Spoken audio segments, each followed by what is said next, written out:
morning and evening devotion. Well, actually, we do Spurgeon. We don't call it morning and evening. We just do the morning.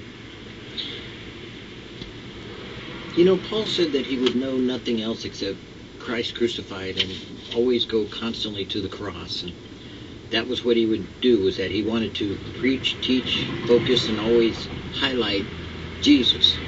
What Jesus did, who Jesus is, what Jesus was, what Jesus accomplished, and how he was causing this great capability to know God in a personal way, that he wanted everyone to know that message and to share it and to communicate it in such a way that everyone would be saved. And he was very adamant about that. He wanted out there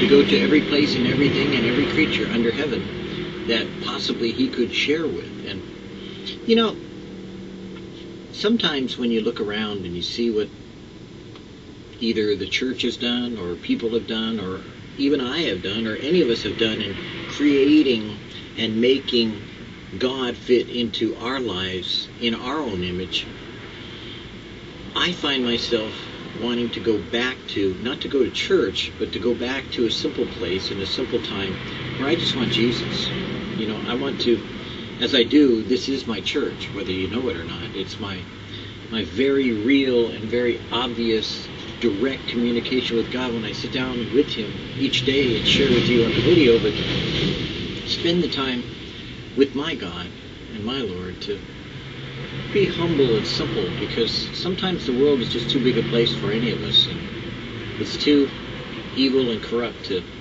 allow us to live in it too much longer, and we must be pulled out from it lest we become completely infected with it.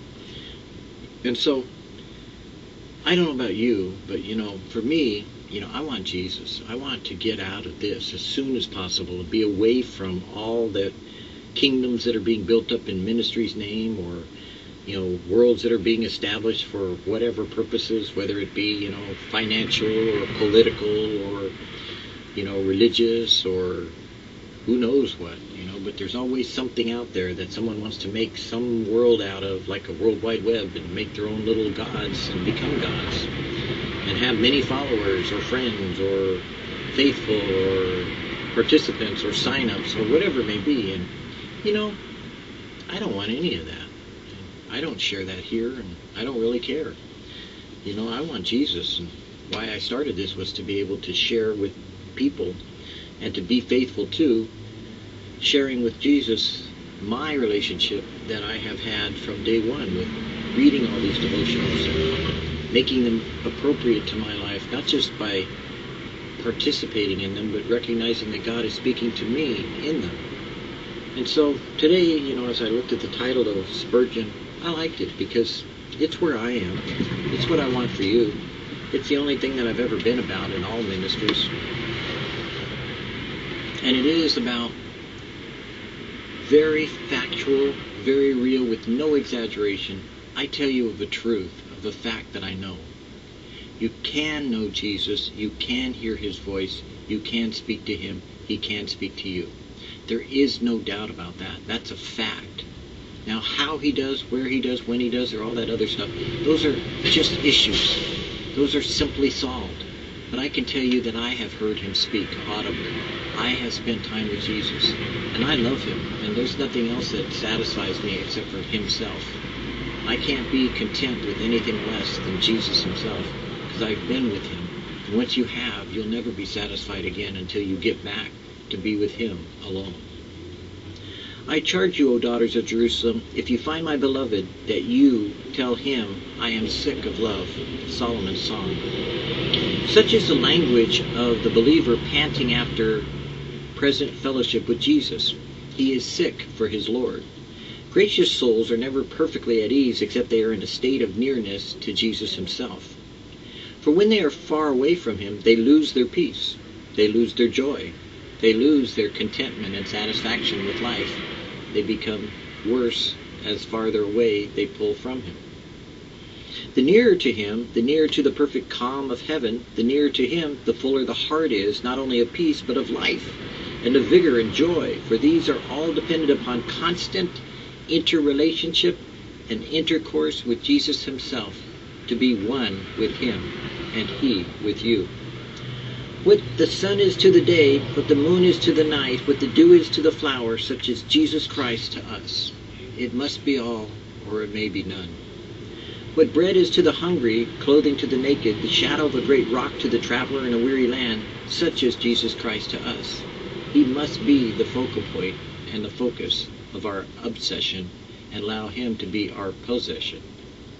And therefore, if we are not consciously one with him, little marvel if our spirit cries in the words of the song, I charge you, O daughters of Jerusalem, if you find my beloved, tell him that I am sick of love. This earnest longing after Jesus has a blessing attending it.